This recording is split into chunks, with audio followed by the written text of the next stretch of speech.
Most players in Warhammer 40,000 are going to lose games before they even roll dice because you just don't understand how to control space. So today, I'm going to make sure that this is completely solved for you. I fixed it all for you. Don't worry. Johnny's got you. We got it. All right, so we're going to talk all about move blocking today. One of the most powerful skills that you could possibly obtain in Warhammer 40,000, and you've probably heard about it a million times, where people say, oh, that's where you should have move blocked, or this is where you should have move blocked. You've seen it on battle reports. You've seen it on other educational channels where they say you should move block to handle this threat. But no one has ever taught you how to do it. So that's what we're going to solve today. I'm going to teach you what it is, but more importantly, I'm going to show you how to move block. That's just this simple game. So this is a skill that's really going to separate all of your average players from the top table players. Move blocking. There we go. One of the reasons why we like to move block is because it will basically solve problems that you otherwise couldn't solve. And everyone's always like, oh, how do I kill? How do I kill? How do I destroy this super big threat? If you don't have to destroy the threat, you don't have to destroy the threat. So that's what move blocking does for us. Let's hop right on into it. What is move blocking? Move blocking is physically putting models in place to stop the enemy from being able to move their models up the field. So if you looked at this last picture I have here, this Orc battle wagon, which my scouts cannot destroy, is useless if it can't move out of its deployment zone.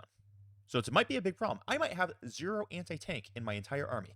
No anti-tank. I have no way to kill this battle wagon. And this battle wagon is full of, like, I don't know, 20 boys who are going to wreck me because I can never kill the battle wagon. So the boys will always get to charge. But who cares if I can't kill the battle wagon if the battle wagon never gets to move? So if I go first in this scenario, those scouts stand 1.1 inches in front of the battle wagon. The battle wagon doesn't get to move because in its turn, all it can do is charge, which makes it move effectively 1 inch up the battlefield, which is a huge, huge win for me as a Space Marine player in this particular context. So that's awesome. Another great example I have right here. You've got these Orc Beast Snaggas, and they're getting ready to run up and charge something. But I just put these scouts in position, and now those Beast Snaggers are kind of in a bad spot because they can't move within 1 inch of my scouts during the movement phase. I know there's a little overlap with that one scout in the Beast Boss. Get over it. It was just a little error. It's fine. But what this does is it really, really forces your opponent into a bad position because they can't move through the scouts, which means the only way that they can get forwards is if they charge. Otherwise, they'd have to go all the way around, which significantly slows their approach up the battlefield. So move blocking is perhaps the single best way to deal with any dangerous enemy units that you're not positioned to deal with. A lot of people desperately want to destroy, I don't know, the big nasties, but if the big nasties can't move and get to you, it doesn't matter because you can never end that movement within 1 inch of an enemy unit. Also, this will actually make it physically impossible to move monsters and vehicles. So just go back to this picture real fast.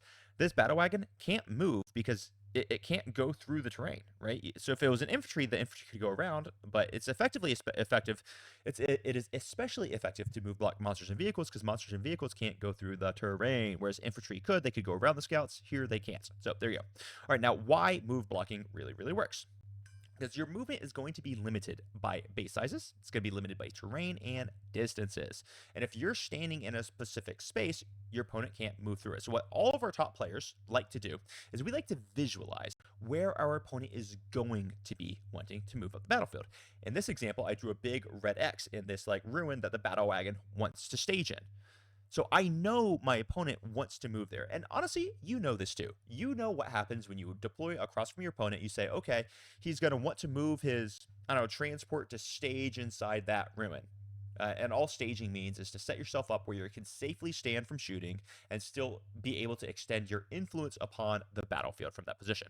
So you know your opponent wants to move the battle wagon into that logical place, whether there's an objective there or whatever, or there's just a big ruin where they can't get shot from. You know your opponent wants to move there.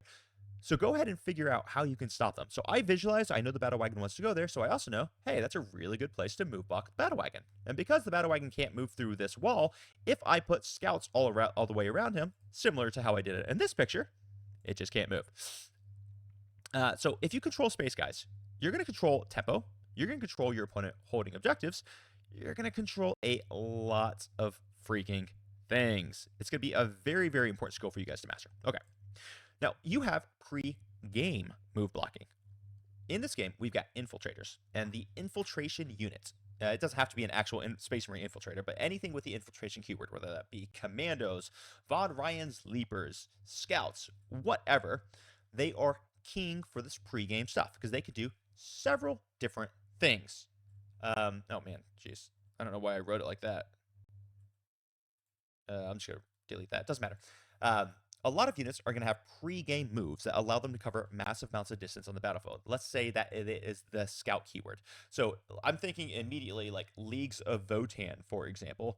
These guys love doing a 9-inch scout move. Well, I can use my infiltrators to stand 9 inches away from Leagues of Votann to have their 9-inch scout move or 6-inch scout move or whatever it may be.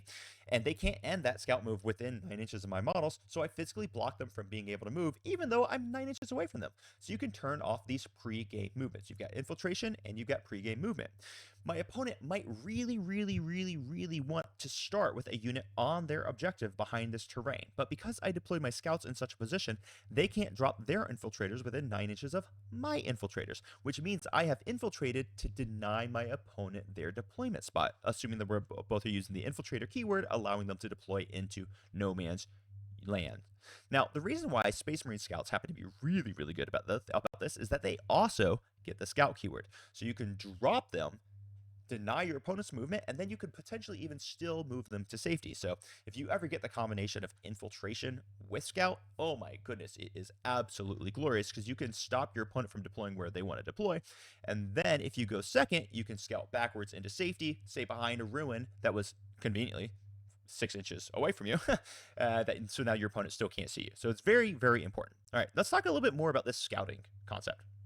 So scouting is these pregame moves like I kind of described. So what I did here in this picture is I put down a big unit of ACDC, or a cursed cultist with the Dark Commune.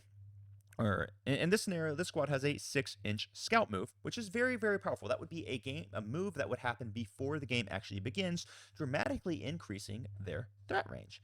Now, I also have scouts deployed, as you can see, and I have these like little purple bubbles for you to be able to witness. What this is doing is this is saying it doesn't matter that you have the ability to scout forward, and your opponent would always want to scout forward because if they can scout 6 inches forward, and let's say this was like I don't know, a tipping point, which only has like 18 inches between opponent, or 16 inches at the extreme in between your opponents. If they scout forward 6 inches, that means now there's only 10 inches between deployment zones, and then these guys can advance and charge, which means that they can do a massive, massive amount of damage and pressure in turn one. But simply by having my scouts deploy in this little position, it makes it so that my opponent, if they go first, they can't scout forward. They can, of course, scout backwards, and if they go first, they can, of course, do a normal move forwards, but they cannot scout forwards, which dramatically decreases their threat range in turn one, which can completely destroy your opponent's entire game plan for how they're expecting to dominate the battlefield. This is very effective, like I was saying earlier, against things like Leagues of Votann, against anyone who has lots of scout moves. World Eaters, for example, blocking their scout moves with your infiltrators can be a very, very big deal. So this is a form of move blocking. I would just call it scout blocking. And now the way it works is the person who goes first scouts first, and then the person who goes second scouts second. So in this scenario, I could make it even more effective for me. So let's pretend that these scouts that I have on the board that are currently behind the gray have to be inside the gray due through some, I don't know, whatever. Well, and the Chaos player goes first. Well, the ACDC have to scout first, but there's nowhere for them to scout, so basically they can't scout. Then I could scout my scouts.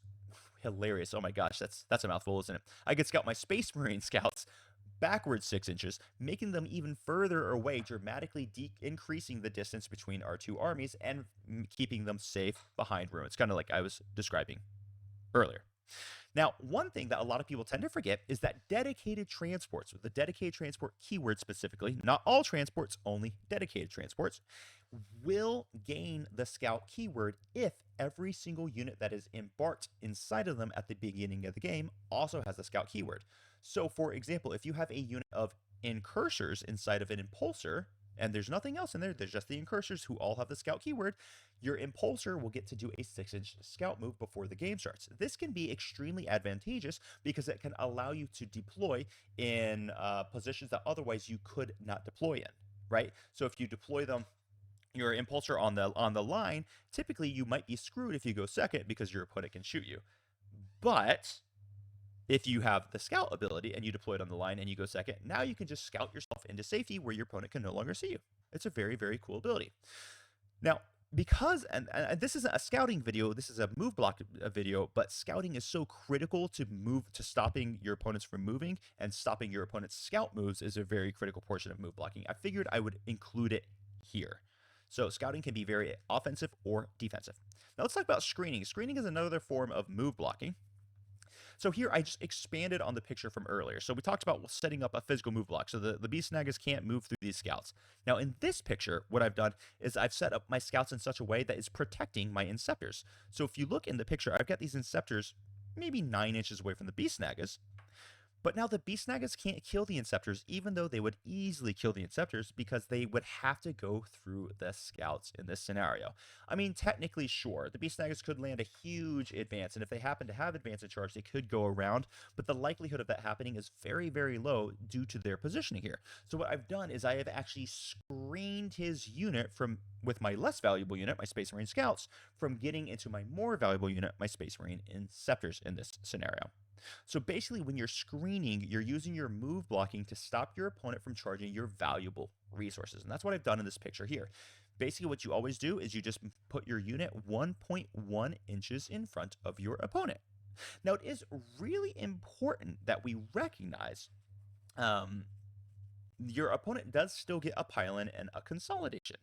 So in this scenario, the beast snaggers, they charge the scouts. If they charge all the way onto the other side of the scouts, because they'll be able to move through because their bases are thin enough, they might actually be able to consolidate 3 inches to get within the inceptors. I didn't measure it out. Maybe they did, maybe they didn't. So you do need to be aware of your opponent's ability to pile in and consolidate to kind of get away from these traps. But that'll be another video where I go more into detail about how to get around move blocks.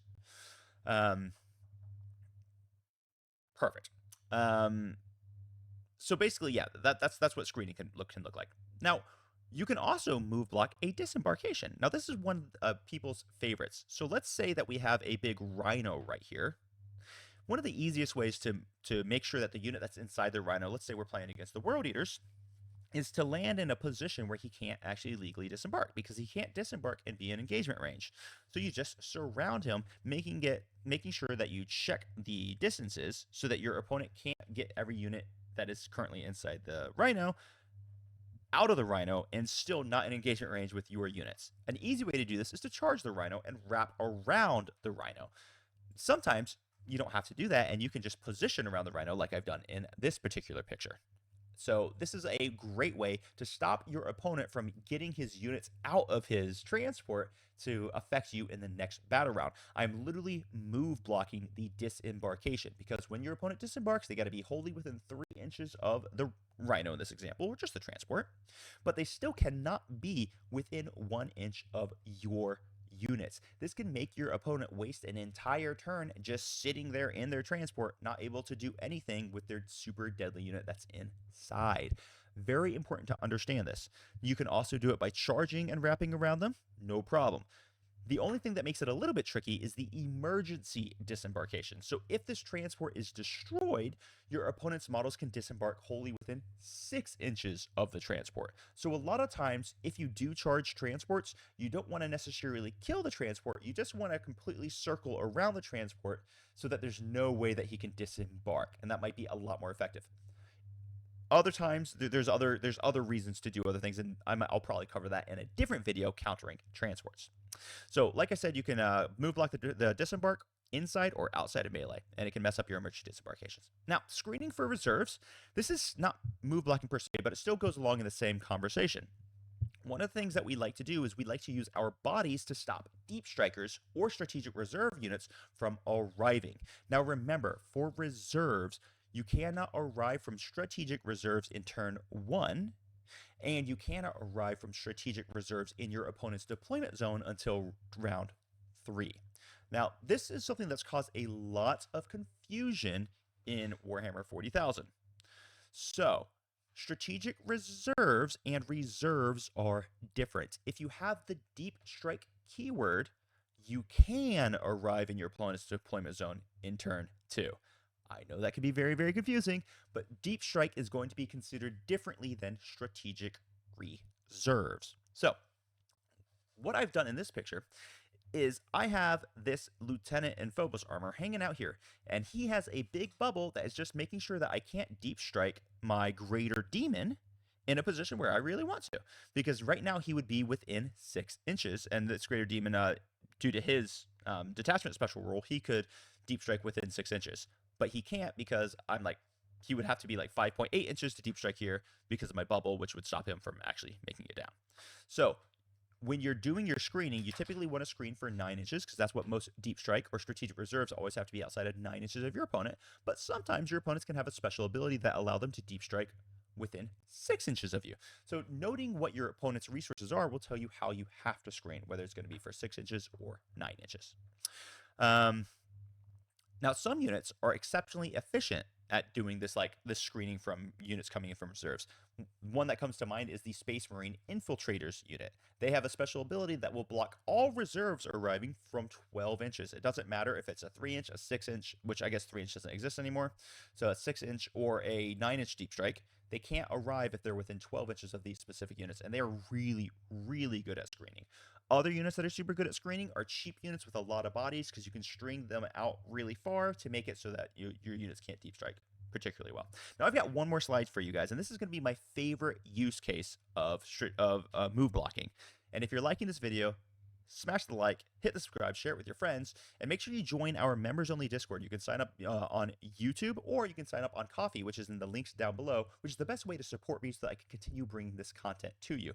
And if you want really more advanced tips specifically tailored towards you, you can book me for coaching calls or even a coaching membership where I help to develop you into the top-level player that you could possibly be. So I'm going to talk to you now about my favorite use case of reserves and move blocking. And this is it right here. Invalidating a Death Star unit. So this is one of the greatest and most frustrating ways to move block in the entire game. So what I like to do in this particular scenario is, if you're looking at this screen here, I've got Gaz Kulbeck Urgtraka, and he is leading 10 Orc Knobs. This unit, if you watched my damage video a few weeks ago, is one of the most damaging units, potentially the most damaging unit in the entire game. But I am going to defeat this unit simply by putting a 70-point Space Marine Scout Squad in front of it. Because this squad, while sure, they'll charge and kill these scouts, this squad cannot move through these scouts, which means it has to waste its turn. It's a 450-point unit. I think it's 445, but minor details don't matter. It's a 450-point unit, and it's going to have to waste its entire turn killing a 70-point Space Marine Scout Squad. So basically what you could do is you can use your cheap units to stand in front of your opponent's super expensive units to make their Death Stars effectively useless. And this is one of my favorite ways to handle very scary units that otherwise I just don't have the resources to destroy, or it would cost me way too many resources to destroy. So guys, this is my guide on move blocking. Hope it was really valuable for you. If you're not move blocking, start move blocking. If you've ever heard the terminology, oh, you should have move blocked this. This is how you set it up. You physically put your models at 1.1 inch away. Or for screening, we talked a lot about screening as well. So that's what those terminologies mean, and I hope you really strongly consider this in all of your games going forward. The best way to get better at this, in my recommendation, is to focus on it. So what you would do, say, for the next 5 games is you would say, okay, for the next 5 games, I'm going to focus specifically on how I can move block my opponent's Death Star units with my cheap units. Go with that, go forth and crump, and until next time, crump on. Bye-bye.